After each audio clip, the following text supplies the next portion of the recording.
Hello and welcome to Money Reimagined. I'm Michael Casey. Today we dive into one of cryptocurrency's most exciting fields, decentralized finance, better known as DeFi. There's a wonderful Wild West aspect to this sector. The pace of innovation is intense.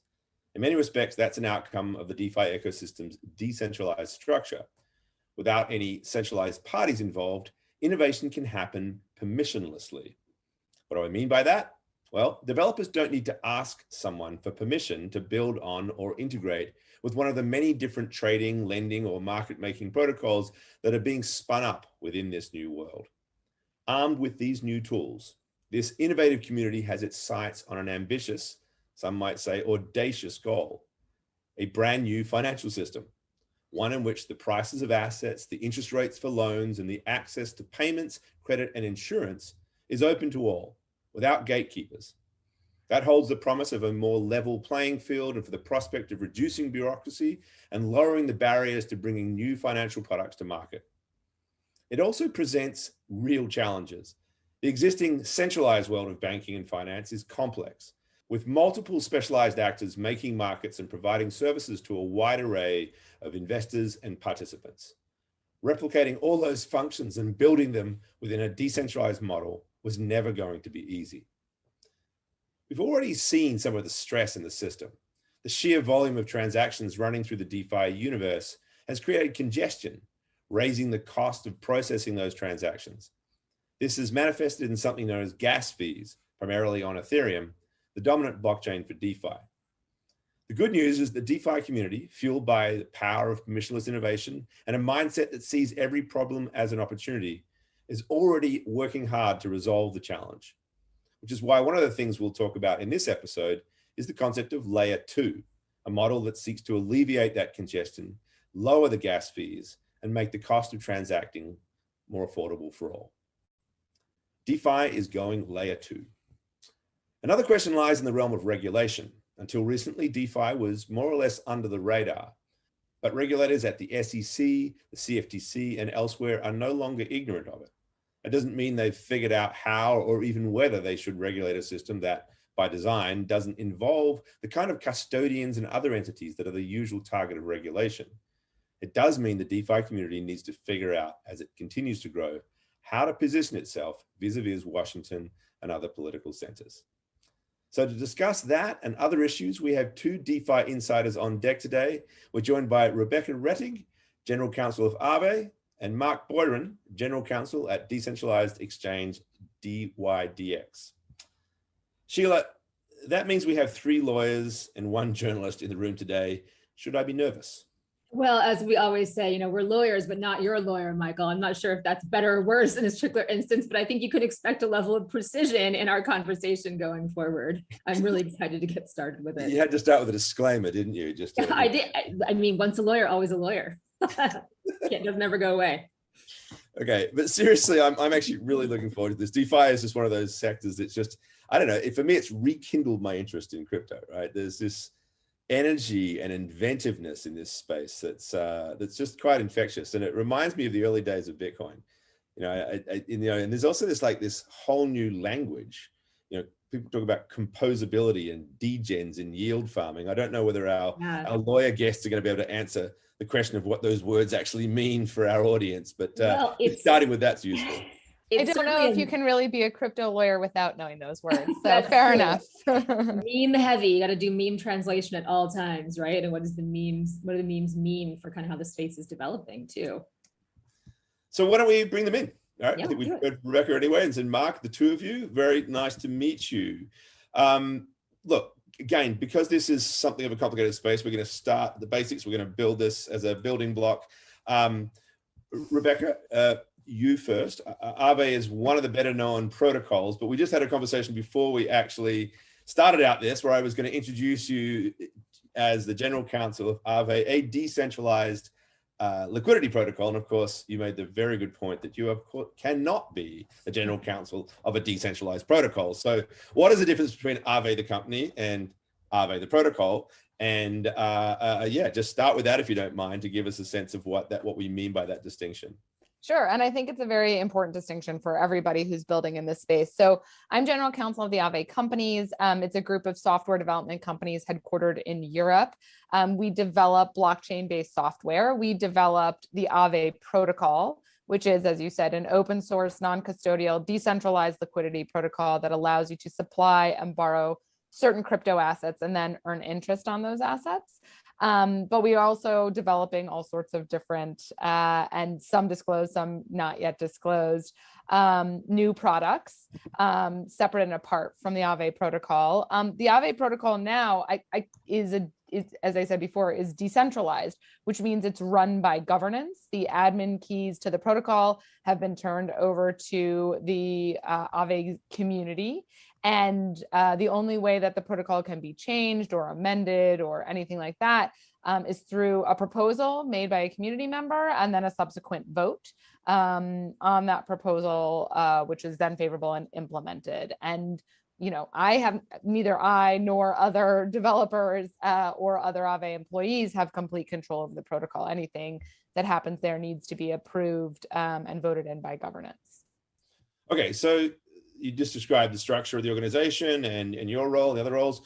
A little bit of insights into what this protocol does, but again, break it down for the average person. What does it mean to have a liquidity protocol? It's lending and borrowing going on. Why is that a unique thing compared to, say, a bank or any other participant in the centralized financial world? Yeah, I mean, this goes for everything in DeFi, and that's what we were talking about in terms of being decentralized, but you don't have these centralized third-party intermediaries in between any of the transactions that are occurring on these DeFi protocols. It is literally just smart contracts that execute the transactions. And so they happen automatically and without subjectivity or approval by any individual acting on behalf of an institution, which really changes the landscape in terms of how these financial transactions work, because the regulations and the laws were all written with an assumed third-party intermediary in between. And these are just peer-to-protocol transactions where an individual is interacting with a piece of software.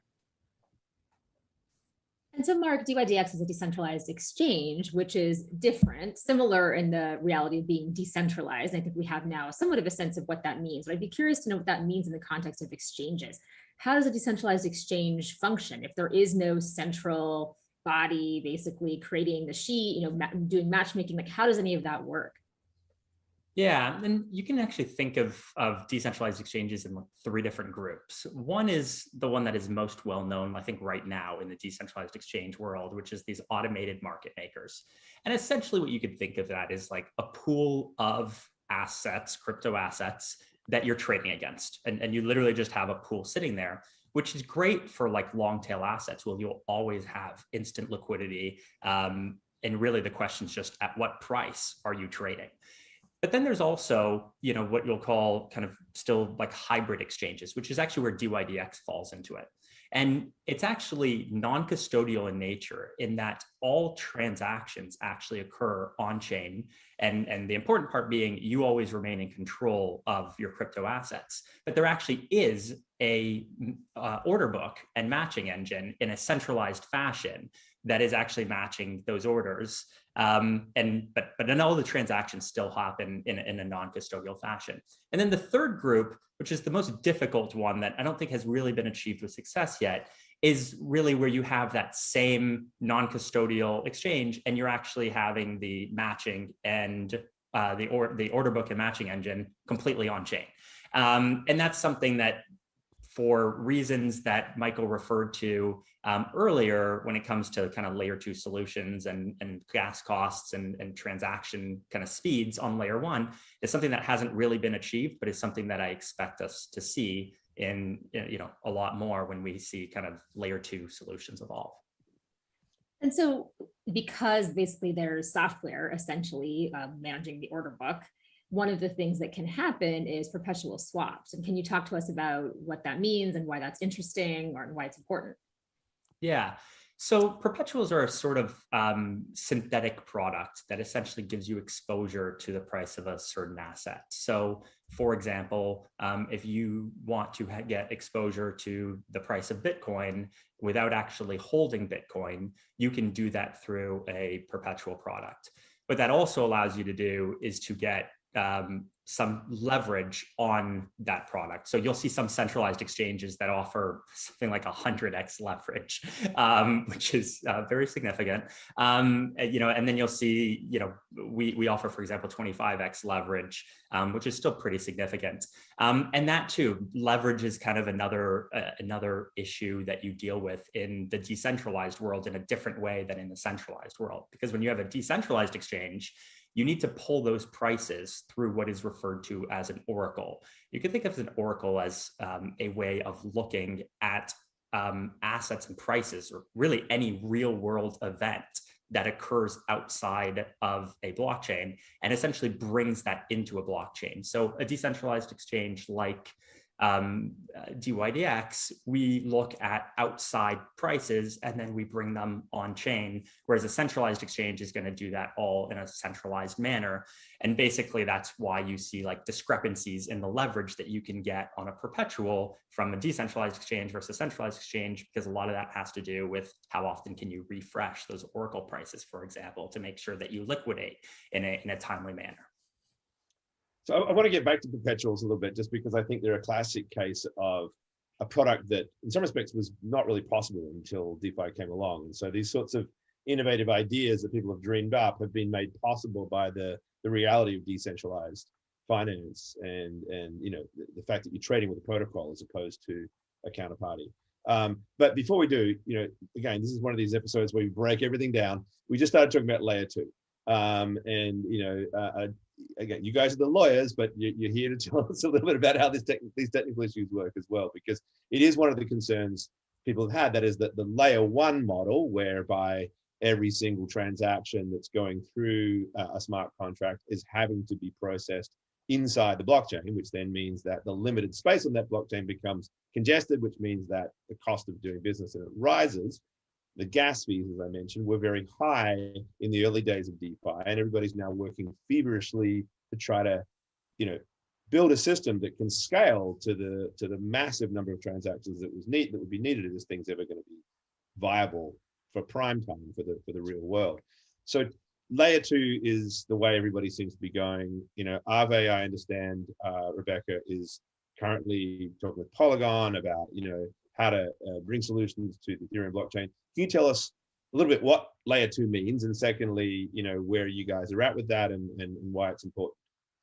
Sure. So layer 2 blockchains are other software protocols that are built on top of an existing blockchain. And the sole purpose of the layer 2 is to be able to scale blockchain transaction capacity. So making it faster and making and giving the ability to have more transactions per second, I guess is the right, or per whatever block of time that you need it to be. As far as, and you're right, everybody is looking to integrate with layer 2 solutions because they do want to have this faster system, as you talked about, and be able to have more transactions in the same amount of time. We have what's called the Polygon market on Aave. So we've integrated with Polygon as a layer 2 solution already, and the market was launched maybe a month ago or so. And it is currently up and running, and one of the markets that has scaled the quickest of anything that's been launched since the protocol. So we're moving forward, but there are a number of different layer 2 solutions out there. They all are trying to offer different things in terms of speed and transaction volume and things like that. So, we are continuing to talk to other layer 2 solutions as well. Okay, Marc, what about you guys, dydx? Clearly also layer 2 being a key part of what you're doing. What are you doing with it? And I suppose just more generally, how viable is this as a solution? Will we get to the scalability capacity that we need across the entire DeFi ecosystem? as a result of this technology? Yeah, so dydx's layer 2 protocol is built on top of Starkware. And Starkware is what you refer to as a roll-up. And essentially what that means, and the way that we get all of the kind of increased transactions per second, is essentially you could think of like 8-hour blocks during which transactions get what's effectively kind of rolled up. And every 8 hours, they get kind of attached back onto the Ethereum blockchain. So really, you're only submitting a transaction on Ethereum every 8 hours instead of, every second or millisecond or whatever that is. Batching, right? And I like to say it's like batching for, transactions and then putting it back and doing it again. That is a good way of doing it and putting it. And what that does is that it allows us to do a few things that we couldn't do. So first of all, I referred to the increased leverage earlier. So what we can do on Starkware is that we can check Oracle prices more often and more often kind of liquidate any kind of accounts that need to be liquidated. When you have a layer 1 solution that, isn't working very fast like Ethereum, there's significant risk that an account becomes under collateralized or significantly under collateralized before you're ever able to liquidate it, because the Oracle prices would be refreshed every 15 minutes, for example, instead of, every, 10 seconds or less, that you could do. The second one would be just cross margining. Right now, if you think of like how dydx works, essentially what you do is you transfer USDC into the protocol, and that effectively serves as your collateral for you to then take these synthetic positions on, Bitcoin or Ether or whatever it might be. And on layer 1, basically because of these limitations that we've been talking about, we had to peg that collateral to just one type of asset. So you would essentially go ahead and deposit USDC, and you would take a position on Bitcoin or take a position on Ether, but you had to deposit it for that specific asset. Now we can deposit USDC, and you could take a position on Bitcoin and Ether using the same USDC as collateral in a way that you couldn't do before. So those are like two kind of high level examples of, I think some of the benefits that we get. I mean, the most obvious one that I skipped over is just fees, right? So I think for the last, 6 months, fees have been extremely high. And I think when we implemented, Starkware, basically you're dividing those fees in a significant way because of those batches. So those are kind of some of the benefits that we've seen. And I think the users have made it like very clear that their experience on layer 2 is significantly better. Now, the restrictions that we get as of right now is mostly composability. And composability is not really an important thing for dydx, but it is for some other protocols. And to like back up, composability refers to this, and some people refer to it as money Legos, right? Mm-hmm. It's this idea of protocols being able to plug in together. And this idea that, you basically are transacting on one protocol, and it's actually bringing you into protocol 2, 3, and 4 at the same time. And we've had that on Ethereum in DeFi. And frankly, it's one of the most powerful things about DeFi.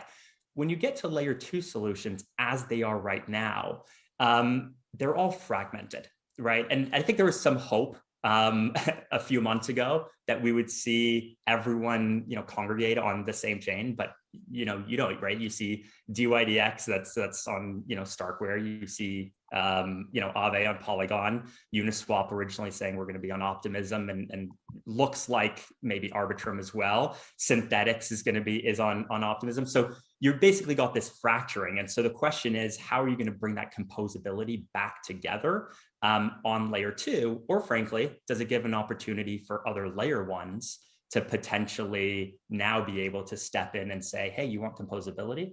Come explore, our layer 1 solution like Solana, where you can get that with the same transactions per second that you can get on a layer 2 on Ethereum. I'd like to follow up a little bit more, actually, for both of you, because what you're describing there a little bit, Marc, is a classic problem, right? Where there's never any perfect solution. You've got one issue you need to resolve, and you resolve it, but then of course now it raises these other ones. So like, where does the happy medium end up here? Like, as you said, composability seems to me to be really important, because at the outset, as I said, it's part of this whole permissionless structure. Build anything, and there's just new ideas being created on top of that. It's one of the things that makes it exciting. But if, you know, it's the same thing we see in the rest of the blockchain world. You can create efficiency, but you have to give away some of the benefits of decentralization in getting that efficiency. So do you think is there a happy medium? Is there a way now where, you know, because bringing in a layer one that suddenly has more transaction throughput mean that you have to bring in a centralized layer one, right? So where does this all go? I mean, you know, is there a perfect world somewhere, and does it somehow find this compromise in the middle of it? Rebecca, or either of you, got any thoughts on that? Rebecca? Yeah, I mean, I'll pick up on one thing you said, which is I don't think you give up the benefits of decentralization. I do think I agree with Marc that you may be giving up the benefits of composability. And yeah, I would put composability in this context as like it is that, because it's permissionlessness of the composability I'm referring to. Not that, yeah. Anyway, carry on. Yeah, you mean composability like money Legos, right? Like everything fits into each other, things like plug into Uniswap. Sort of innovative, you know, open permissionless system. That's what composability to me partly is. Yeah. Yeah, I mean, that's one of the benefits of it. So first of all, I think that's true of any type of trade-off or anything in the financial world, legacy or DeFi, is that there are going to be trade-offs. I think the benefits of DeFi are so great. To Marc's point, though, I think that you're going to have this fracturing. I mean, I think even our protocol is a good example of this. It's not like we've taken the entire protocol and you can only, you know, have transactions with Aave through Polygon. You can still interact with the Aave protocol through Ethereum. And so I think at least for a while, there may be something like that while everybody figures out what to do next. But I don't think you're going to get away from having multiple layer 2 solutions out there. What I will say is, you know, we are obviously already integrated with Polygon, but I think everyone is going to try to, I mean, the layer 2 solutions may be the big winners in all of this, because I think to ensure the composability, you may need to be integrated with a couple of layer 2s at a time, depending on how you do it. I mean, I don't know if dydx could even do it if you have Starkware, because I think it just works a little differently than other layer 2s, but yeah, that may be the case. I mean, I think the optimal level of decentralization is a question that depends on who you're asking and what your use case is, right? Go ask Bitcoiners what the optimal level of decentralization is, and the answer is Bitcoin and nothing else, right? And then go ask, you know, Solana people, and they're going to have a different view, and go ask EOS people, and they're going to have an even different view. So I don't think there's a right answer, but I do think if we look at like what are the benefits of decentralization, you can get to an answer, right? And so permissionless, I think, is one part of them.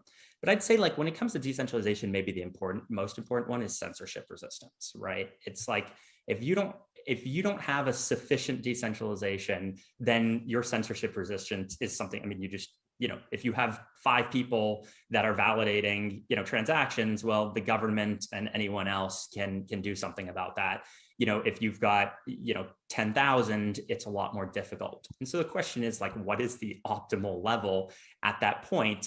And, you know, I think the answer is probably depends on, again, what you're doing. I think if you look at Solana, I think you're around like 100 validators or so.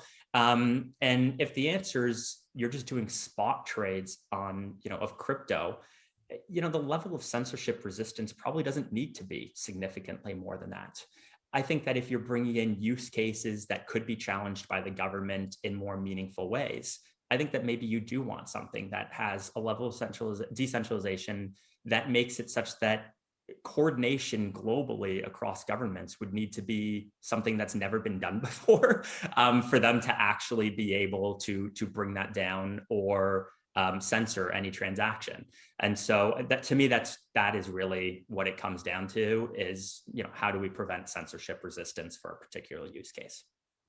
So Marc, that couldn't be a better seg into the next topic we're going to cover, which is really regulation. And so some people see any form of regulation as censorship. They basically think of those terms as synonymous. There's some who think that any form of, you know, KYC, AML, CTF kind of activity in and of itself is highly problematic. I think we know this is different based on different parts of our community, and there are different views across the entire crypto ecosystem about to what extent there should be conformity or any regulation whatsoever, and to what extent this should be a space that is totally devoid of regulation and kind of really able to operate in its own silo, at least for the time being, while innovation is so hot. But I certainly think that the direction of travel is that there is attention being paid, as Michael noted up at the top of the show, to this space. It certainly is getting pulled into the broader examinations around everything from central bank digital currencies to stable coins, to kind of the FATF, stuff that's happening, which I know, Rebecca, you've been involved with talking about, all kinds of things that are going on in the space around the regulation of transactions, financial transactions as a general matter. And so, I'd love to hear from both of you about what you see as direction of travel, kind of real time, but really I want to go a little more deep than that and talk about, what is the prospect of regulation here? Like, how is there even a way to regulate this space without killing what makes it so interesting and exciting? And do you even think that's possible? So maybe we'll start with you, Rebecca, because I know you've got a view.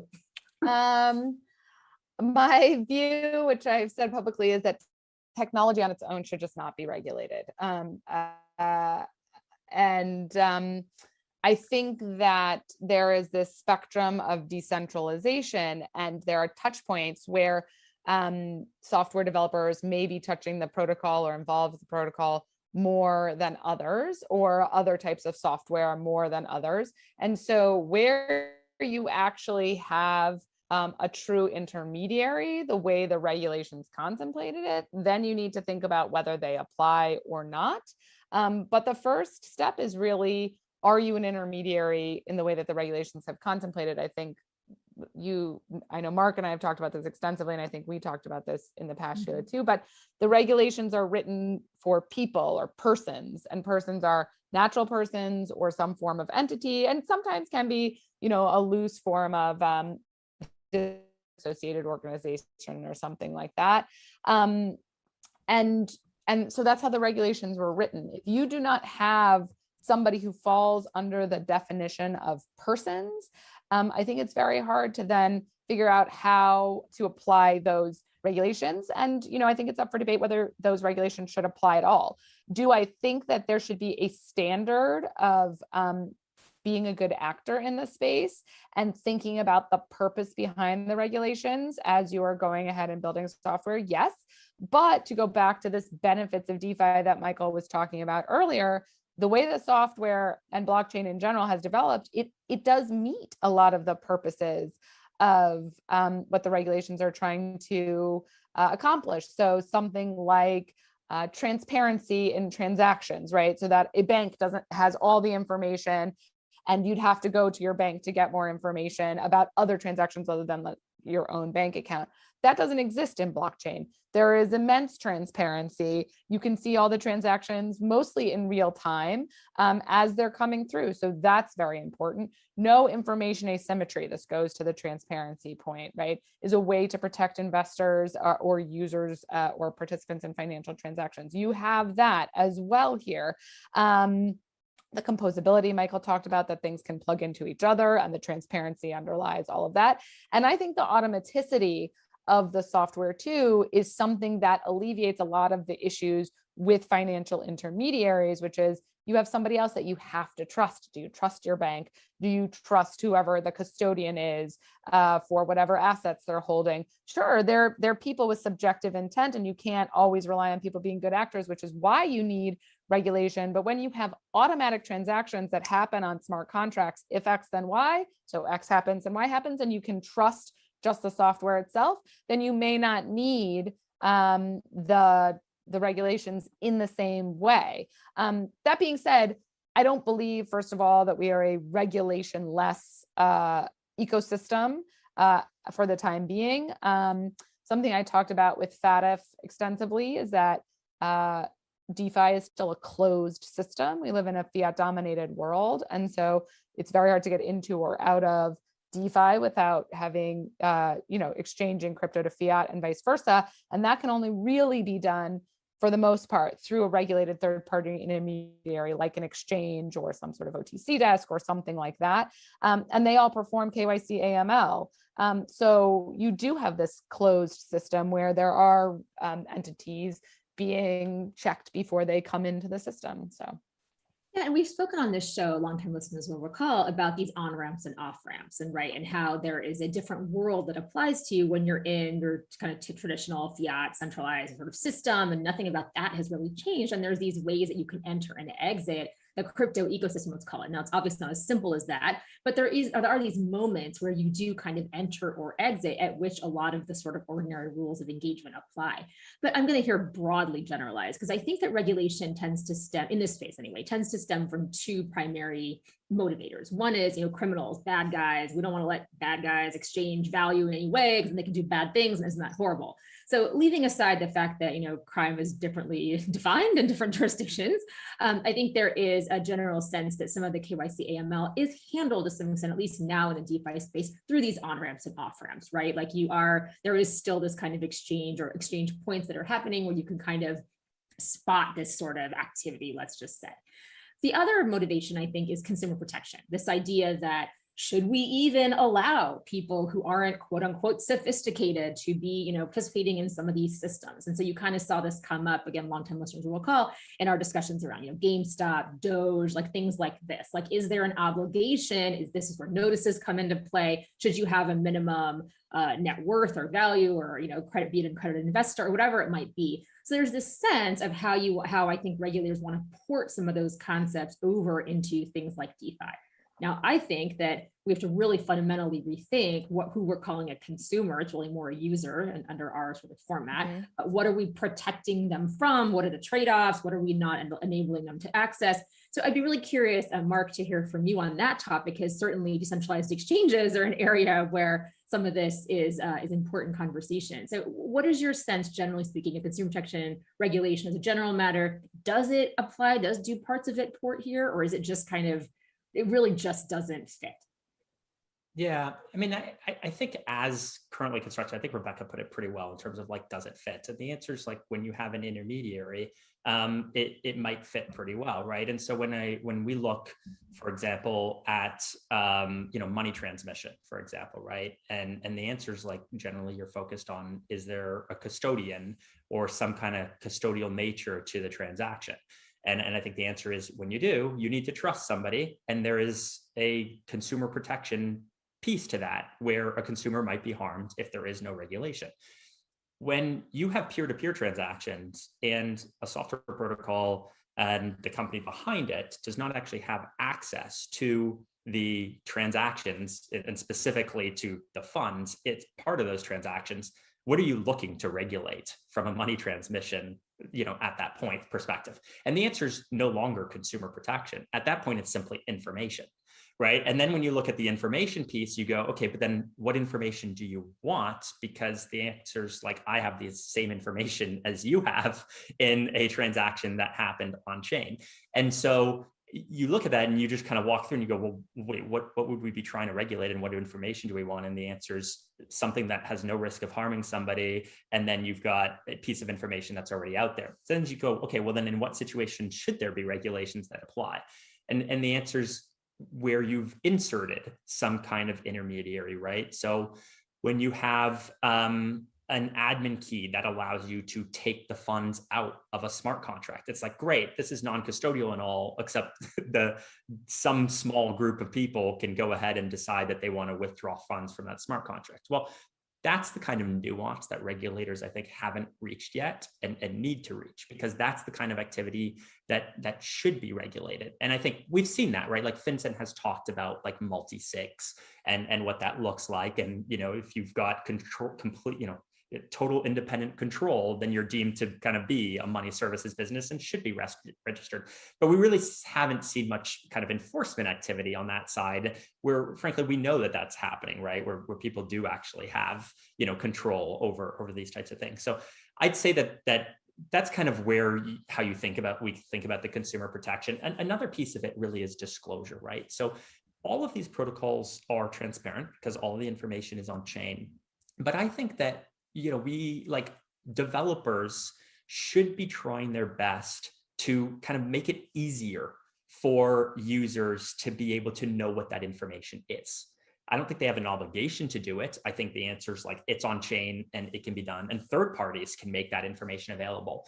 But I think if you're really kind of thinking through like, okay, well, how is it that we're going to reduce everybody's risk in a transaction? The answer is like, okay, well then let's show users what the current interest rate is in this pool, for example, so that, they know what it is and can expect it. And I think that if you have, a UI that is showing a interest rate that is, wildly off from what you actually receive, well, that's probably something that is problematic and consumers deserve to be protected. Now, there's a very big difference between a software bug that results in that and like intentional misrepresentation of information.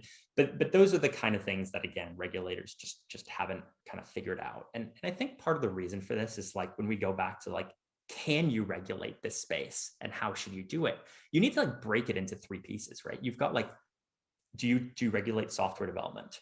Okay, and the answer is like almost everybody in the world is going to say, no, we're not going to regulate software development. Then you get to the question of, do we regulate deployment of software? There's like an affirmative action that needs to be taken. And so do you regulate that? And then the third part is, okay, now you have software that's out there. How do you regulate it? And what I would say is that right now, what everyone is doing is trying to regulate like existing software. And frankly, it's impossible to regulate a piece of automated software that lives on Ethereum unless you plan on taking down Ethereum. And so in my view, like, unless Congress acts in a way that materially changes laws, regulators are always going to be catching up, trying to turn off kind of fires that frankly, they can't actually fully turn off. And if they go ahead on the other end of that and say, okay, we're going to regulate developers, which, I think there's constitutional issues with that, but let's just assume that they tried. You now have this issue of somebody writing code from anywhere in the world and being able to deploy that in a way that is accessible anywhere in the world. So unless governments start coordinating in ways that they've never been able to do, and I don't mean governments don't coordinate, I mean they don't coordinate well or quickly, you're in a world where there's going to be a lot of chasing going on, and I don't think that's going to change anytime soon. I mean, I just couldn't agree with you more. And I think that, part of what I think we all know is really needed here, and which I think the community is doing a reasonable job at, is education, right? So the FinCEN, for example, kind of maybe approach is too strong a word that you noted earlier, is the result of a lot of education happening by a lot of people. Certainly FATF is getting more and more and better informed and is aware of kind of who to go to and how to talk about these things. And so I do think the level of again, maybe sophistication is too strong a word, but the level of understanding, certainly at a minimum, I think on the part of those who can have profound impact on the space is ever increasing. And so I want to just change gears a little bit, and I want to talk a little bit about governance. And so recently, Uniswap governance, essentially a proposal came through about the creation of a new organization that might help support education around regulation and of regulators. And so first, maybe one of you can kind of walk through, how does that work in governance? Like, let's use this example specifically, like what has to happen? Why was it the case that Harvard Law School wound up kind of getting involved with this? Like maybe someone can talk through that process and how that happened and why that's important and why it's indicative of how governance works and of the decentralized nature of how these things function. And then kind of speak to like, what are your views on the need for that kind of organization? And do you think that there is an opportunity to really do some education now, to your point, Marc, about even drawing those three distinctions, right? Like, where is this software in its development and deployment, et cetera? Like, how do we kind of make that clear and what that means in the context of Layer 2 specifically? So maybe Rebecca? Sure. So as we sort of talked about a little bit with respect to the Aave protocol, Uniswap, the protocol, is also controlled by Uniswap governance and the group of uni token holders who are able to make proposals and then vote on those proposals to do a number of different things. One, to obviously change, upgrade, amend the protocol itself, but also there is a treasury which Uniswap governance controls, or uni holders control, which has a significant amount of uni in it, which has great value, and how that uni gets used and deployed. So the Harvard blockchain group put together at first a temperature check and then a full proposal to see if the community, the uni community, would be interested in using some of the funds from the treasury to form a new 501c4, which is a nonprofit that is allowed to do lobbying and educational work and things like that, and allocate a certain amount of uni in order to fund this 501c4 and make it so that a number of people could go out, as you said, and do education. As far as my views on it, I think it's very necessary. I think that it will not stand alone in terms of support. I do think other treasuries, or, other community governance, so Aave governance or compound governance, or a number of different types of governance could end up voting or making proposals to use part of their treasury to help fund this 501c4. I don't see it staying a Uniswap only funded organization to start. But just principally, I think it is extremely necessary. Marc and I were in private practice together as of, 5-6 months ago. And one of the things we did was go out and educate regulators. So it's been, the education of regulators and policymakers has been happening for a while, but given the extreme interest that's really ratcheted up since DeFi summer, but DeFi summer hasn't really calmed down, notwithstanding sort of the dips in crypto we've seen over the past few months. There's new focus on it, or continued focus on it. And so there has been some controversy over the proposal itself, in that there's not enough detail as to how the funds are going to be used and what they're going to be used for. But I think that can all be flushed out. And I think that the intention behind it, to ensure that this ecosystem can continue to grow, and honestly, that we can talk to policymakers and regulators about the things we're talking about today, right? Marc's 3 points, and how to think about the spectrum of decentralization. And this is a whole new world, and let's not use an old system to regulate a new world, are all things that are really necessary. Because one of the points I wanted to make when we went back to, protecting users, and should there be these thresholds for people to start getting involved in DeFi, the flip side of that is that there aren't these thresholds, and there aren't these huge hurdles that legacy finance has already posed. You need an ID to be able to participate in legacy finance. You need to give your name. You need to give need to have certain types of information. DeFi doesn't demand that. And so it's a pretty nascent space, right? It's only a few years old, notwithstanding the, billions of dollars of total value locked in all these DeFi protocols. But it does have a lot of promise to bring financial autonomy and financial independence to a lot of disenfranchised people who've never had that opportunity before. And so I think that, to bring it all back to your original question, that a fund like this that really is focused on education, and with a lot of people who are motivated to ensure that that is what happens, will really benefit like a broader spectrum of people long term. And one of the points that was made is there are a bunch of US based GCs or other participants in it too, but I think that the focus is also meant to be global. So there's that piece of it as well. Yeah, I always feel I need to remind people, especially on Twitter, that there are in fact relevant regulators outside the United States. That is actually a fact. So Marc, some of our listeners are more familiar with kind of shareholders and how shares work and this kind of thing. And so, how does this differ? And maybe you can talk us a little bit through the temperature check, the proposal, like what it means to be part of this community and put these kinds of proposals or temperature checks forward, versus what that looks like in a kind of more traditional, shareholder context. Yeah. So if you take a typical corporation, right, you've got shareholders, And the shareholders will go ahead and vote for a board of directors, right? And that board of directors is going to be a group of, I don't know, usually 7 to 15 people, if you've got a really big board. And then that board of directors is basically going to be in charge of determining strategy and kind of overall management of the company, just direction.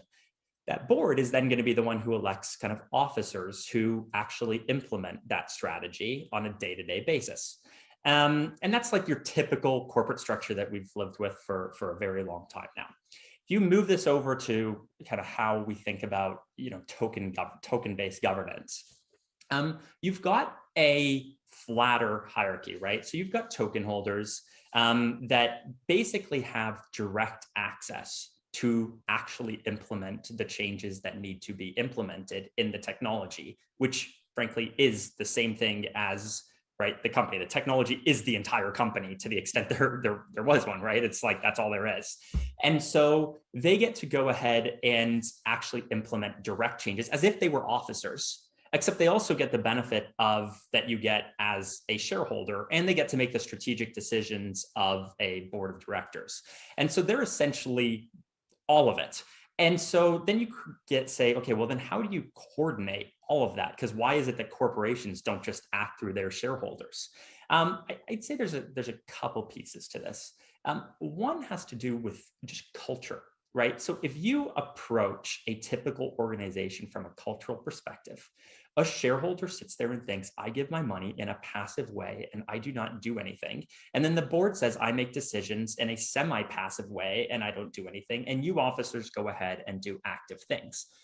When you have token holders, their thought process is completely different. The question is, how do we all add value to the protocol? That doesn't mean that there's not token holders that sit there and do nothing. There's always, that's always going to exist. But what you've got is people who are going to say, okay, so I have technical knowledge, so I'm going to go ahead and actually make technical changes to the protocol, and I'll get to like how that would be implemented.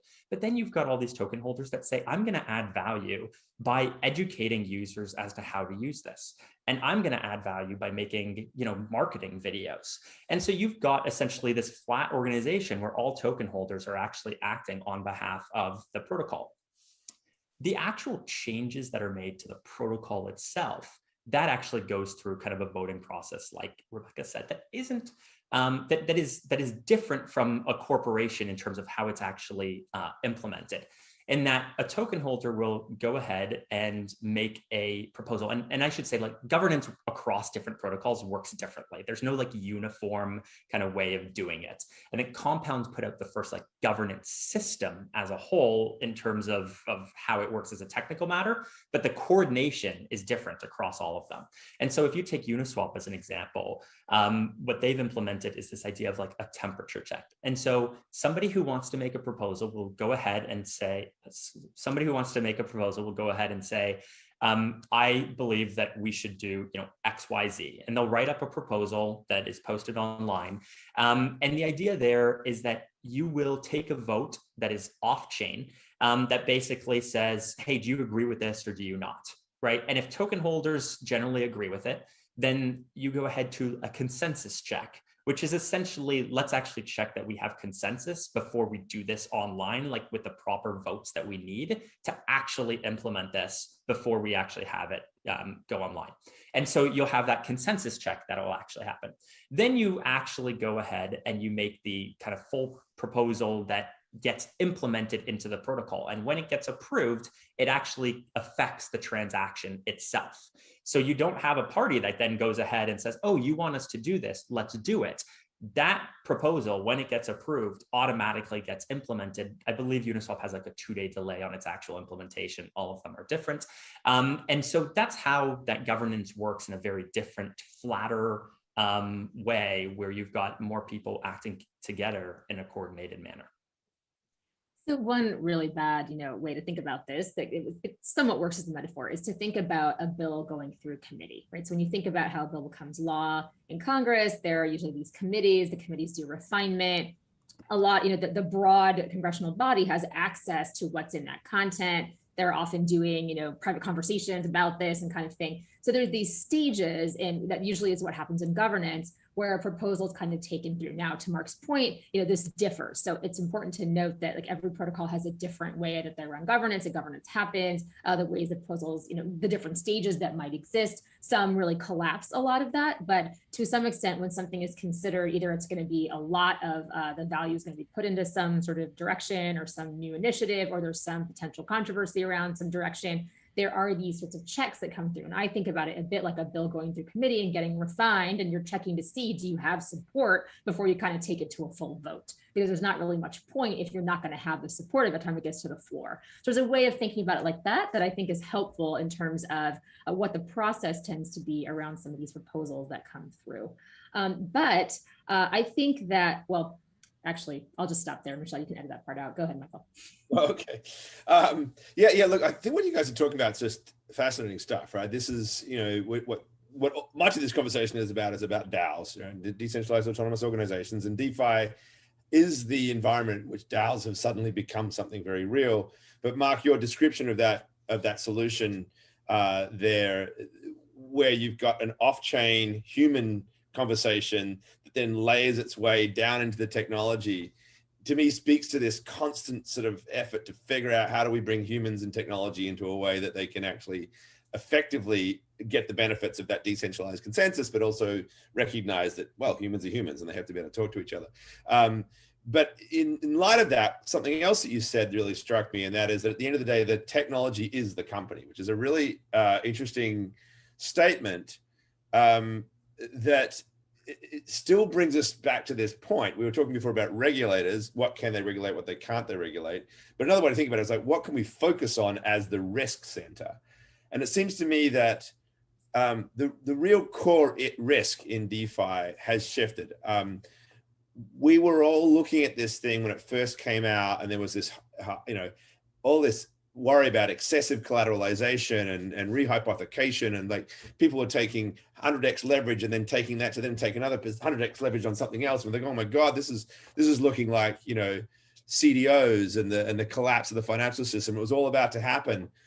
And I don't know, the DeFi industry has had a bit of an interesting test in the past month, because the markets have collapsed. There's been a very, very big correction, put it that way, in both the price of Ether and the price of Bitcoin.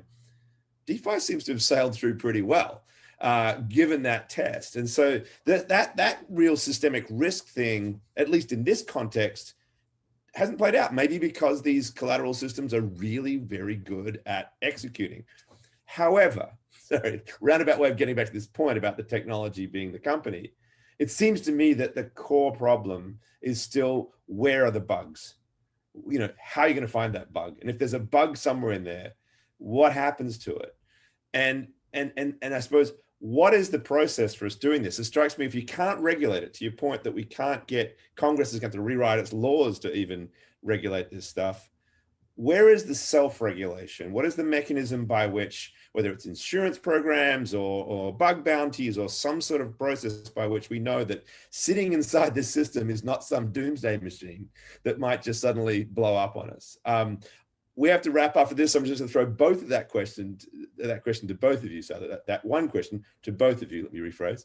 To you first, Rebecca, are we safe? And how do we know that we are safe? I think we are safe, but I think you should, and all users of DeFi should demand the transparency from the software developers who developed and deployed the protocol to ensure they're safe. So two things that I can give that are example with respect to Aave is we've had, I think, 6 or 7 security audits of V2 of the protocol, and they are all posted publicly online. All protocols should do that. They should do it before. They should post at least certain of their security audits before or at the same time that the protocol is deployed. I think we've heard about in the past where hacks happened, the protocol or project has come out and said, oh, well, we did a security audit. And then the security audit team will come back and say, yeah, but you didn't implement anything we told you. So there really needs to be transparency around security audits. I think most well-respected software developers in this space are giving that transparency with respect to security audits. And as for insurance, there are these native insurance solutions that are coming up.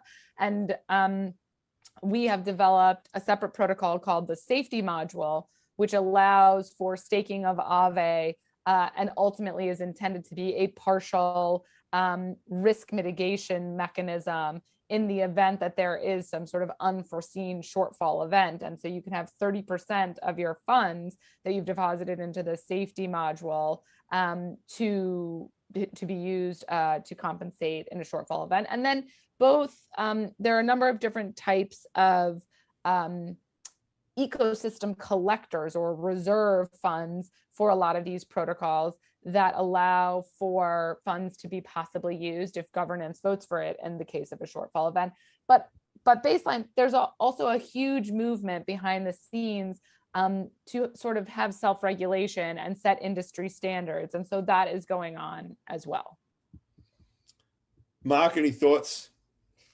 Yeah, I think one of the biggest things that has held back kind of any protective measures have been like non-guarded launches, right? It's launches of protocols that, you know, very quickly have tens, if not hundreds of millions of dollars in them. The problem with that is that one powerful tool is bug bounties. And bug bounties aren't very powerful anymore when you've got hundreds of millions of dollars at risk that somebody can potentially steal, or a portion of which they can steal, because nobody can have a bug bounty that is big enough to cover that potential loss. Mm-hmm. So I'd say like one of the biggest things is this idea of guarded launches. I think Rebecca covered a lot of the rest in terms of insurance solutions that I put out there. But ultimately what I'd come back to is Bitcoin, right? And in the early days of Bitcoin, in the early days of any software, you have bugs. And Bitcoin, thankfully, was very silent for a long period of time. There wasn't much attention on it. And developers could focus on it and fix little bugs that came up, you know, here and there. I think the best way to replicate that is through guarded launches, right? So when dydx, we launched our layer 2 protocol, we had an alpha for either 3 weeks or a month, during which we had very few users on there and very few dollars in the protocol. And that allowed us to fix, you know, bugs that come up, because there's bugs in every single bit of software. So I'd say the best thing is these guarded launches, but followed by an understanding from users that software is software, and it's only with years of being tested that you trust it more and more, right? Like you go back years, like trusting Bitcoin as like an alternative to anything, you know, back in 2010 would have been crazy. Notwithstanding how it played out. And testing a new trusting a new DeFi protocol, a piece of software, in the same way as you trust Bitcoin now is frankly just irresponsible as a user. And so there's a level of understanding of this is new and it needs to be worked through. And I think protocol developers should let people know this is new and it's something that can have bugs. And I think many of them do. And that's really kind of the only thing that you can do when you're dealing with autonomous software. Disclosure and transparency. Marc is wrapping up basically our whole theme in that last sentence. Yeah, I just want to quickly define bug bounties for some of our listeners who may not know what they are. Basically, they're just a pretty standard way for software developers or organizations to catch bugs. And so they basically offer a reward. Sometimes it's usually compensation. It can be, you know, recognition sometimes.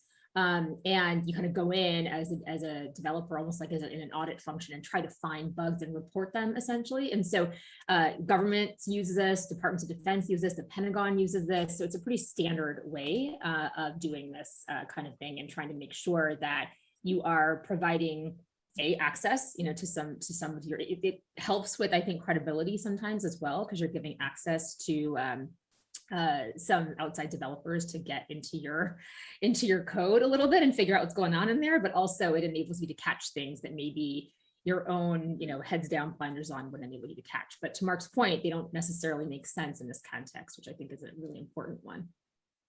Yeah, I think it's probably a good place for us to wrap, because, you know, the reference to Bitcoin that Marc made is an interesting one. You had that period where nobody even really kind of knew it existed other than a small group of developers. And it is easier to develop in that environment. You know, one of the benefits, I think, of the so-called crypto winter after the ICO bubbles, it suddenly took the world's attention off crypto, And a lot of the wonderfully new advanced phases of this space were developed at the time, including a lot of these DeFi protocols. So the question is now, like, now that the price has fallen, are we into crypto winter 2? Does it give us a chance to do this? That could be one rather pessimistic way of describing it. Or rather, I think the one that you guys have both been addressing here, which is the world's attention is on this. There is a lot of money at stake. What are the human / legal / software solutions that can be built to integrate off-chain, on-chain governance and bring these things to market in the safest and most responsible way? And you've both done a fabulous job walking it through this. This is complicated stuff. So really, really appreciate Rebecca Rettig from Aave and Marc Boiron from dydx for your time. I think it was a fascinating discussion. Thank you very, very much. Much appreciated. Thanks so much for having us. Thank you. Thanks for having us. Thank you so much for being with us. Make sure you come back next week for another episode of Money Reimagined, where we will dive deeper into DAOs, governance, and DeFi.